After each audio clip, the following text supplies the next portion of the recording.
Good morning, the Guyanese Critic here. You tune into Daybreak News. I am here with the Minister of Health, Dr. Frank Anthony, and I will be looking forward to an update as to what is going on in the realm of the pandemic, the COVID-19 pandemic. As you know, we have all been affected either physically, a lot mentally, and in terms of psychologically and economically, we have been affected. The Minister of Health is the point person, the person in charge of ensuring in Guyana the pandemic is under control, how it is addressed, how the policies are rolled out, these kind of things. At least the person who knows what is going on the ground as it relates to the pandemic in Guyana. So, Dr. Frank Anthony, thanks for having me here this morning. Thank you very much for coming. Yeah.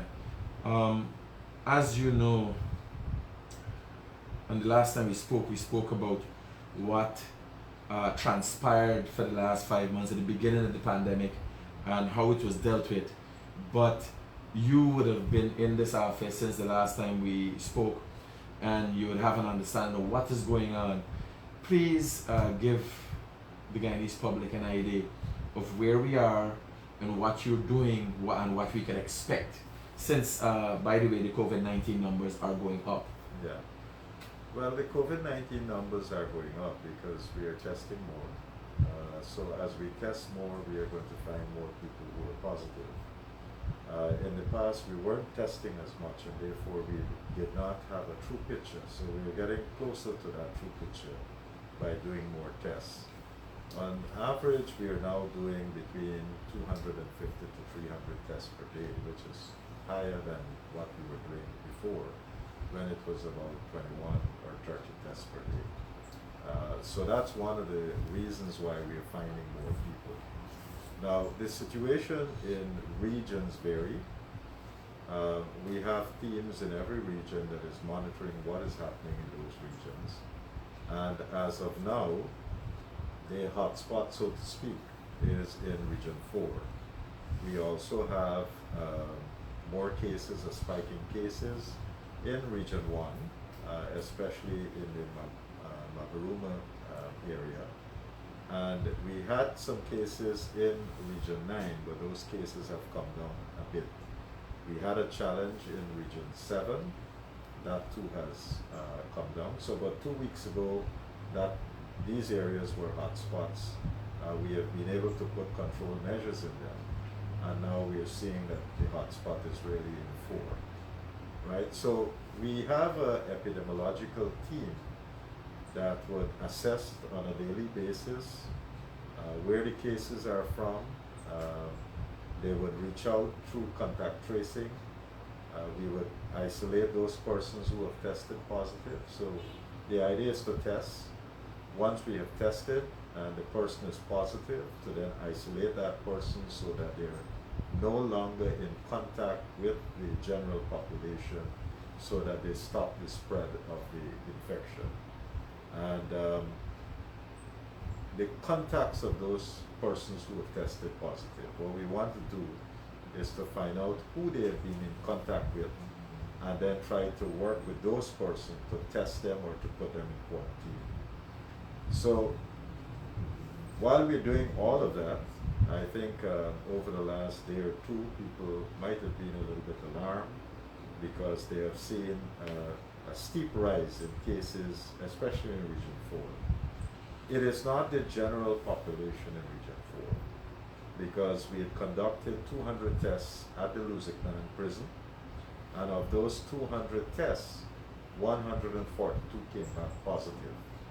So while those numbers might be accounted for in Region 4, it is a specific location, and that is at the Lusiknan prison, that would have accounted for that steep increase. About a week ago, we had 2 persons in the prison who tested positive, and we isolated those 2 persons immediately. But then, because of the overcrowded situation in the prison, we have seen that more persons got infected. We have since isolated those persons who have tested positive, so that they're not in the general population of the prison. So these are mitigating measures that we're taking. Who have been tested positive has been removed from the general population and placed into isolation. We will continue to work with people who are in the prison to see whether anybody has any signs. If they do, we'll test them, we'll treat them, and so forth. So that is a continuous process that we have for the next 14 days or so with the Lusignan prison. We have also used the occasion, since we've had this spike in Lusignan, to ensure that we put in other mitigating measures in all the other prisons, right? And so that we don't have, or at least try to minimize prisoners getting infected, again, because of the conditions in which they live. Now, coming back to the numbers that we have, while when we look at our numbers, we are seeing on the dashboard that so far 2,000 something persons have been infected. It does not mean that all of those 2,000 persons are still active. About 78 or 79% of those persons have recovered. They had the COVID-19, and they have now been discharged. So they are no longer infectious. They can go about doing their normal business, right? So about 79% of the persons who have been infected have recovered. We have about 647 active cases, and that's throughout the whole country. 600 and something active cases. And these 600 and something persons are either in self-quarantine or in an institutional quarantine that the state provides, right? So if you don't want to stay at home and you want to come into one of our facilities, we are able to accommodate you in our facility. And we have these facilities in every single region of this country. How does the ministry guarantee that a person who they afford the opportunity of quarantining themselves will do so with the best interests of the people around in their environment? And that's a very good question, because while we do it and would call the person and try to see whether that person's at home and so forth, it has been challenging because some people tend to breach the protocol that we have established, and we depend on other persons to report this, people in the family and so forth, who would call in and say, John Jones has breached their isolation. So it's not perfect. Now, one of the things that we have been exploring, and it's something that we are currently investigating, in Jamaica, for example, when they put you in quarantine or put you in self-isolation, they have an app that is on your phone. And basically, if you move out from the designated area, this then triggers something on the screen that says, this man is not where he's supposed to be, right? So we have been talking to the makers of these applications, and we are hoping that we can introduce something like that here in Guyana. Because people, if they're not observed, they tend to breach some of these guidelines. Minister, how has the ministry been using the information gathered as a result of contact tracing and what other methods they have of gathering statistics? Now, let me put this to you. 200 odd prisoners in Lusignan prison. 140 became positive, right?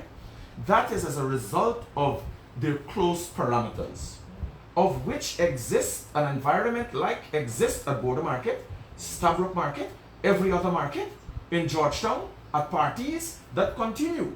Yeah. That continue. So, hasn't the ministry seen the need in knowing, because we just work with Lusignan prisons, and it's obvious, everybody wasn't sneezing and coughing, but because they were in close parameters, this thing spread like wildfire. This is 50%. And obviously in a short period of time, because people weren't falling down.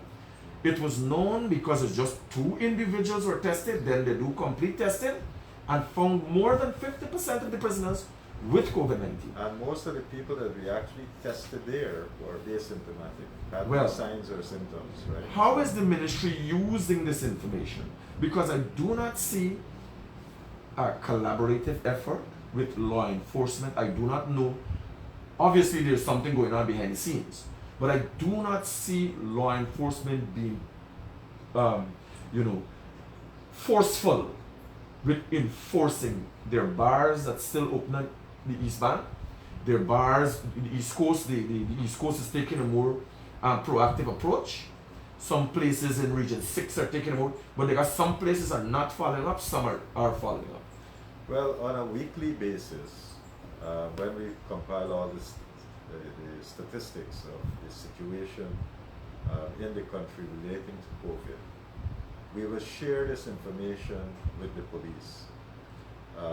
Not only with the police, CDC, all these agencies, we share that information because we have a weekly meeting where everybody is debriefed, and we continuously have been asking for police to help us to enforce some of these measures. You would have seen some actions being taken where some of these shops have been shut down and people taken to court and so forth. But while we do that, this really has to do more with social responsibility. People got to understand that this is a major problem that is confronting all of us, and we all need to behave responsibly. If we don't do that, we are going to have problems. And we got to keep reinforcing that. So every person, whether you're a shop owner or you have a business, you have to ensure that your customers that are coming there wear a mask. Don't admit too many people into your business at one time so that people can be properly social distance and so forth. Maybe got some alcohol or something that they can use on their hands so that they can sanitize. These are basic, simple things that people can do. Yet we are not seeing people complying with a lot of it. Is the ministry doing enough to educate the people likewise? We have been trying. We can probably do more. But we have been using all the governmental channels to put out information for people. We have several doctors being involved in this education process. We have entertainers. We have people from different walks of life talking about the importance of mask wearing and so forth. We have had a program that we have been using to get people to become more aware of why you need to wear a mask. What are the different types of masks? How would masks help to prevent infection? And so forth. But these things have got to be an ongoing thing, and it's not only the ministry's responsibility. I would want to say that every single person can help us with this education effort. Every single person. So when you see a friend who is not wearing a mask, we got to pull you up. Why is it that you're not wearing your mask? What do you think? You're stronger than everybody else. You're special. What is it? Everybody must wear a mask, and we got to do. This is a new norm. We have to do this until we find a vaccine, and Guyana can get access to a vaccine, so that we can exit this pandemic. But until then, we are all vulnerable. Minister, I am hoping, since the pandemic, before the pandemic, we have been in a public health dilemma for a number of years. Public health is not to the highest standard in our country, whether it's personal or what is afforded by the government. I am hoping that the ministry doesn't become lost in the pandemic, because it is a very tiring thing to follow up and figure out what's going on. Because there's still people with cancer, there's still people with heart problems. I learned that the New Amsterdam hospital had a machine for an animal looking after people. Can we, the Guyanese citizens, be assured that the ministry will look forward at the pandemic and also not forget those who are in the pandemic, no doubt, is our priority.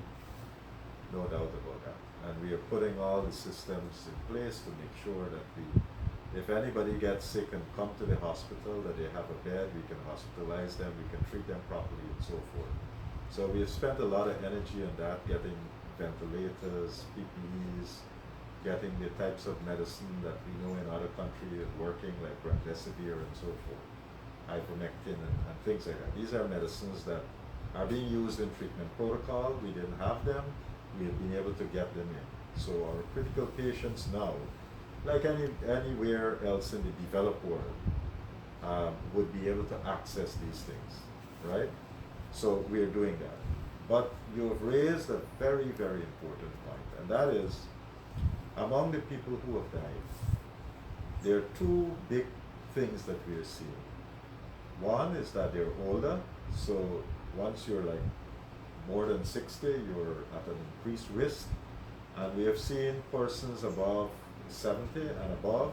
We had like 22 of those persons have died. These are from our mortality statistics. We have had a number of persons, the persons who have passed away were diabetics. They were hypertensive patients. A couple of them were cardiac patients. We had other cases where patients who had malaria, HIV, and TB,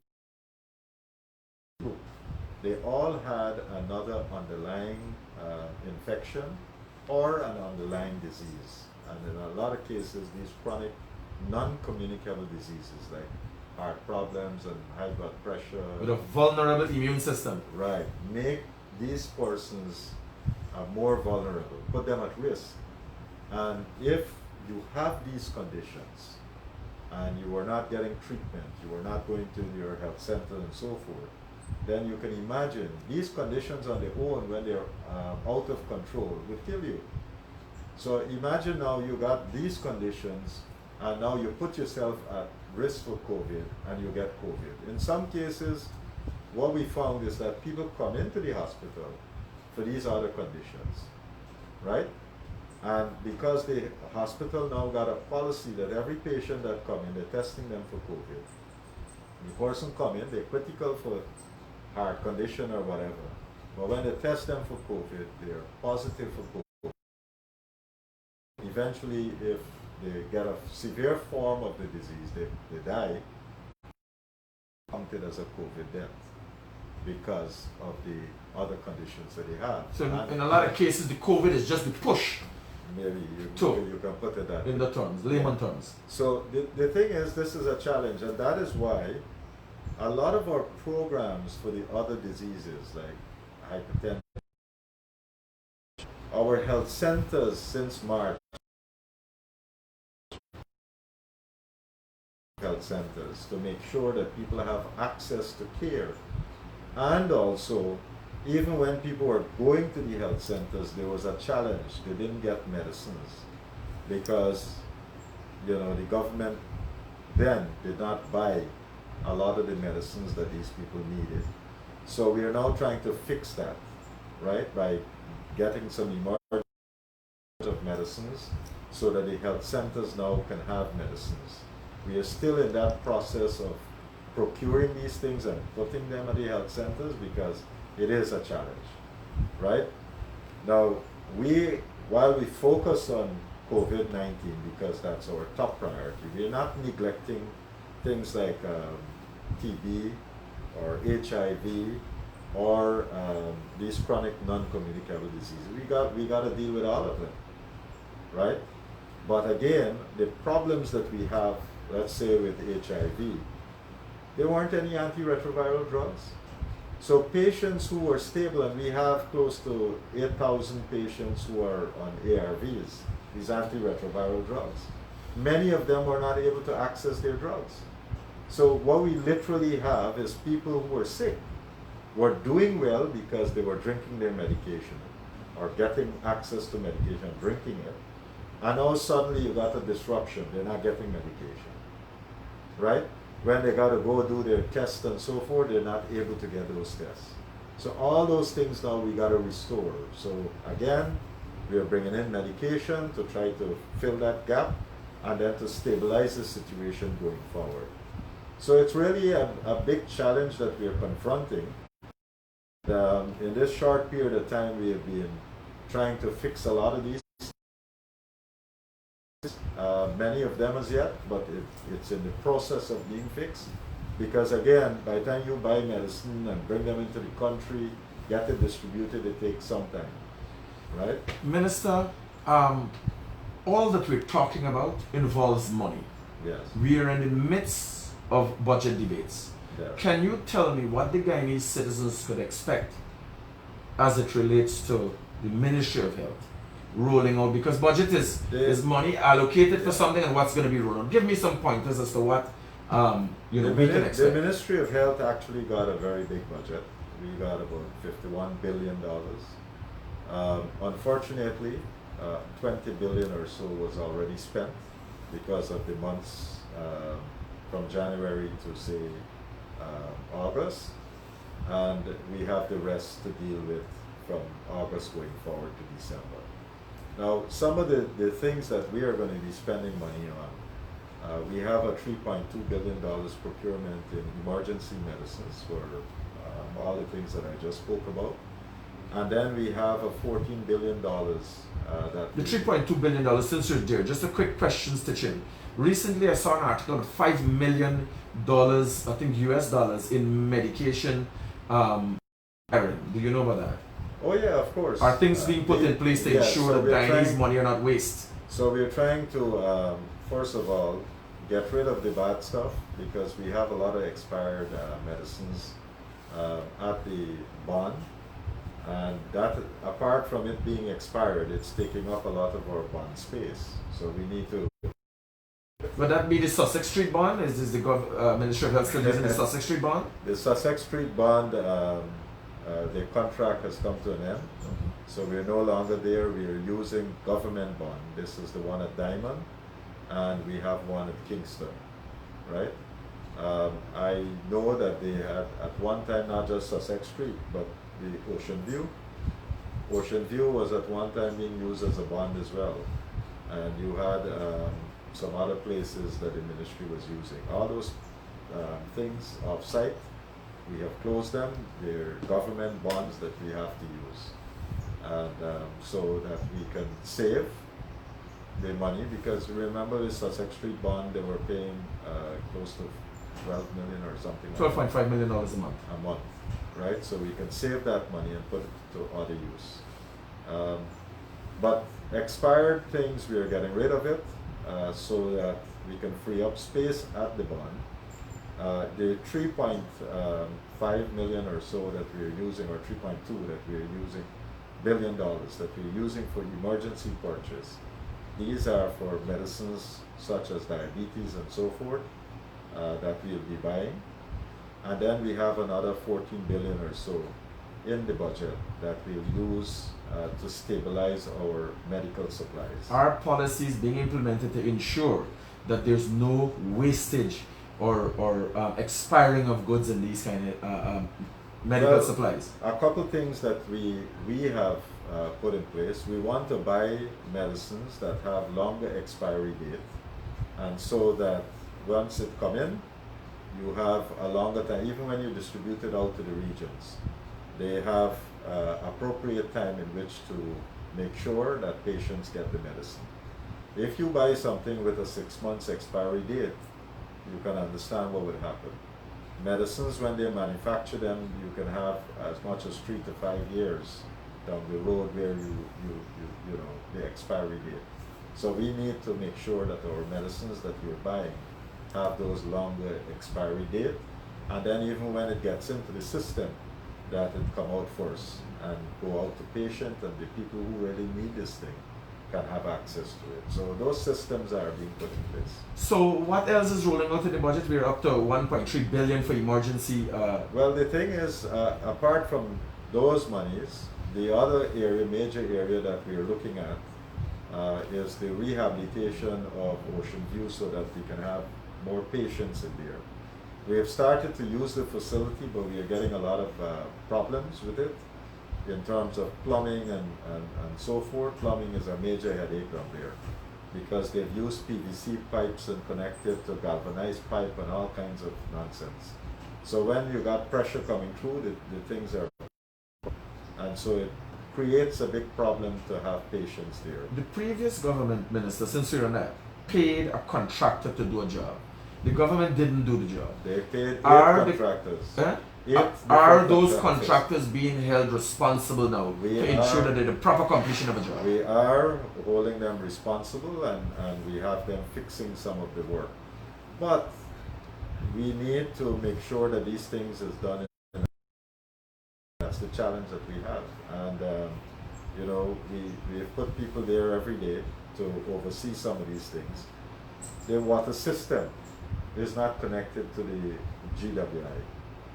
So we now have to truck water in every day. The sewage system, the sewer that they had there did not meet the national standards. So we have to go build a new sewage system. The electricity, when we came in, we got it connected because other than that, they were using generators. So a lot of things have to be put in place. But I want to have not just the facility now for just the mild patients, but we also need to ensure that some other areas of the facility is being utilized. So the area that was designated for the ICU, there was no oxygen or any lines or anything being run in there. So we have to put money, get a new person to come in, put in those gas lines, create space, buy the equipment, so that we can have that designated area for the ICU function as an ICU. So these are ongoing things that we have. We'll be spending another $700 or so million on that Ocean View facility to get equipment and other things, so that we can have it function with other types of patients other than the mild patients. So that's another major area where we'll be spending some resources. Other things that we are looking at in terms of malaria, we have a number of programs that we want to do for malaria, HIV, TB. These are things that we are looking at. In terms of immunization, Guyana had, for a number of years, had one of the best immunization programs. Because of COVID, a lot of the work that we normally do on immunization, that has come to an end, or it's not working as it should. And therefore, what we have to restart some of these things and make sure that we do not drop back too much. So immunization would be another major focus for us. We are looking at developing a number of smart hospitals. 5 hospitals has been designated as smart hospital. We are starting with Diamond. We are going to do Lenora, Parmakatoi, Mabaruma, and Letem. What is the budgetary allocation for such a project? That would be close to $1 million US a piece to reconfigure. So we're talking about $1 billion to 5 hospitals. Right, and to retrofit. We have, that is coming up in the budget as well. Some money was allocated here, but more work would be done for 2021. And that is the rehabilitation of West Demerara Hospital, Soddy Hospital, and Bartica Hospital. These are monies that we'll be getting from a grant from India. It's about 17.5 million US dollars. So a lot of work has been done in this short period of time to put a lot of systems in place. And I want to assure you that while COVID is our priority, it's not only COVID that we are focusing on. We have to get the other parts of the system up and running. And we have paid a lot of attention to the other areas, and people can rest assured that we are also working in these areas to make sure that services are back to normal and that people can access proper health care in Guyana. Minister, I know Parliament is going to start up just now. You got to be in there, and I'm hoping that we could do more of this in educating the people what you're doing. I'm hoping you would be a little more prudent than the last administration, or as the head of this organization, letting the people know what's going on and doing the work as the people would expect. So let me don't keep any more of your time. I want to thank my viewers for tuning in. Until the next time, we have Minister Dr. Frank Anthony of the Ministry of Health. Thank you.